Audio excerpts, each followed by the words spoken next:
Salut, nous allons dans le tutoriel d'aujourd'hui vous présenter en une douzaine de minutes dans un premier temps la partie théorique des tests, des différents tests de Ki2, que ce soit les tests d'homogénéité ou alors les tests de conformité de façon théorique ou alors les tests d'indépendance également.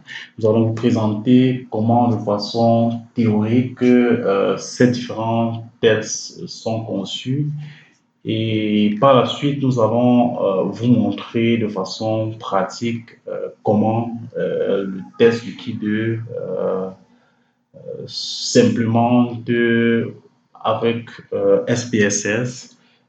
Déjà, il faut rappeler que d'un point de vue pratique, le test du Ki2 simplement en collaboration avec les tests du ratio de vraisemblance et les tests linéaire par linéaire. Donc, nous allons pouvoir faire d'une pierre deux coups en vous montrant, dans le cas pratique, essentiellement le test d'indépendance du Ki2 et vous montrer comment on peut lire par la même occasion le test du ratio de vraisemblance et du linéaire par linéaire au moyen du SPSS. Le test d'indépendance du Ki2 ou le logiciel SPSS. Alors, il faut rappeler ici que le test d'indépendance du Ki2 sous le logiciel SPSS est assez simple. Et c'est un test qui théoriquement permet de valider ou d'invalider l'indépendance entre deux variables qualitatives. Alors, le texte d'indépendance du Ki2 dans SPSS nous permet en même temps de faire le test du rapport de vraisemblance, du ratio de vraisemblance et du test linéaire à linéaire. Alors, pour le faire, nous allons aller tout simplement dans l'onglet analyse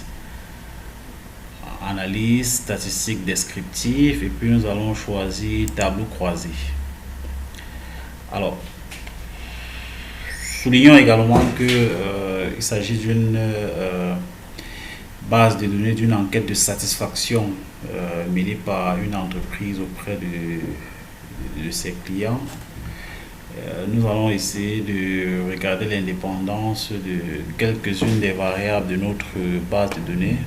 Alors, la boîte de dialogue qui s'est ouverte nous donne la possibilité d'insérer la variable ligne et la variable colonne ainsi que la variable couche, le cas échéant.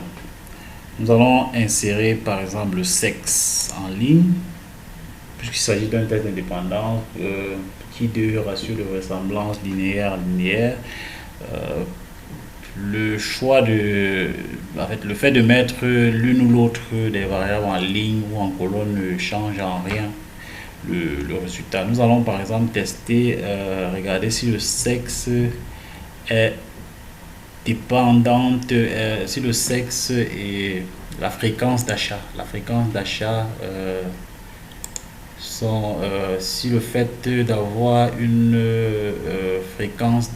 si la variable fréquence d'achat est indépendante de la variable sexe. Alors, une fois les deux variables insérées dans la boîte de dialogue, nous allons dans l'option statistique. Nous cochons qui carré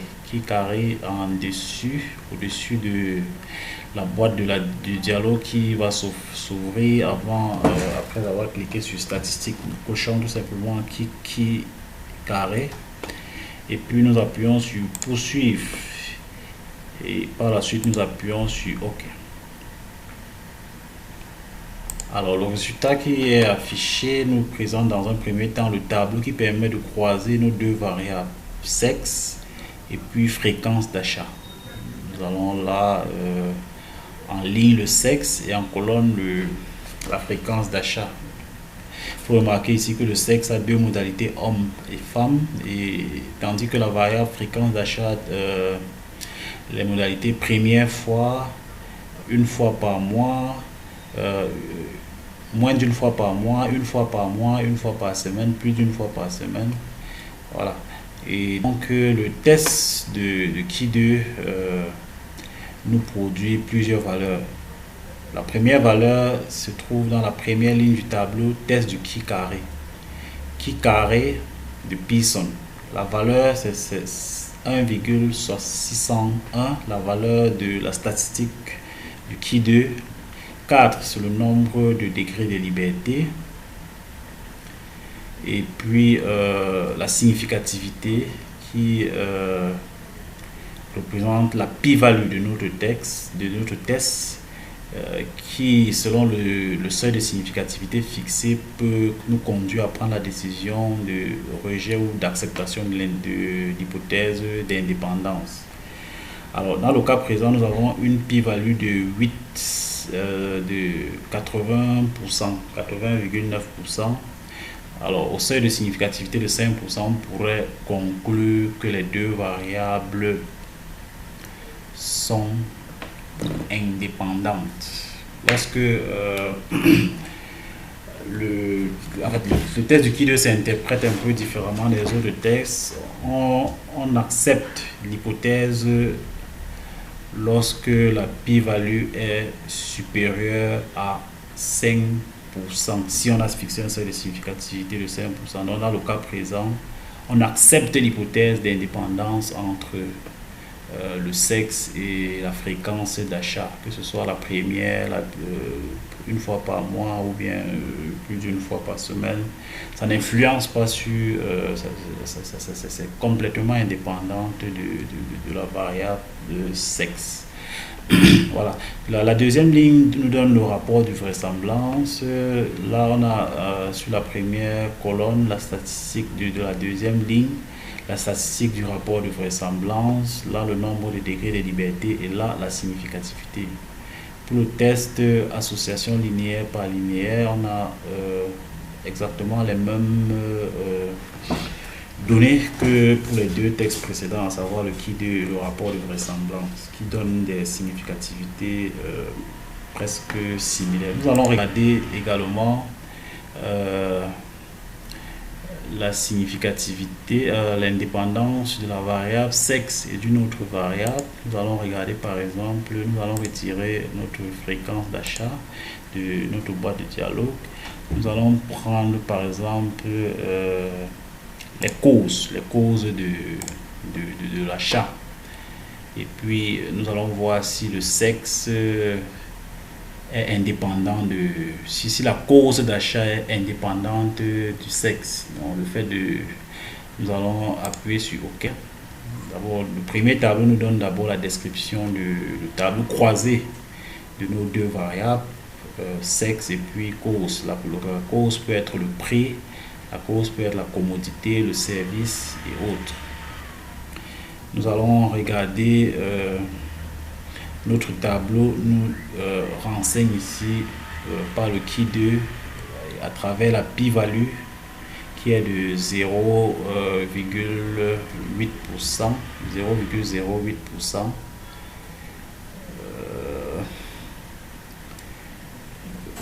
Inférieur à 5%, 0,8% inférieur à 5%, nous renseigne ici que la cause de sexe n'est pas, on ne peut pas accepter l'hypothèse, on ne peut pas rejeter, on ne peut pas accepter l'hypothèse d'indépendance entre la cause générale et puis le sexe. Autrement dit, le sexe influence sur la cause, ou alors la cause, le sexe influence effectivement sur la cause générale. Donc on ne peut pas conclure à l'indépendance entre, on ne peut pas conclure qu'il y a une indépendance entre la cause générale de l'achat et puis le sexe. Plus tard dans d'autres analyses, on pourra regarder quel est le sexe qui influence le plus ou le moins.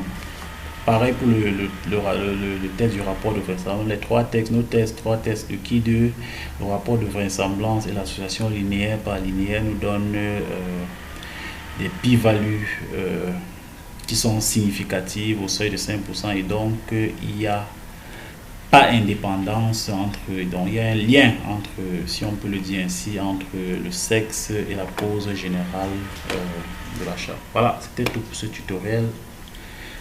Rendez-vous très prochainement dans du nouveau tutoriel. Merci.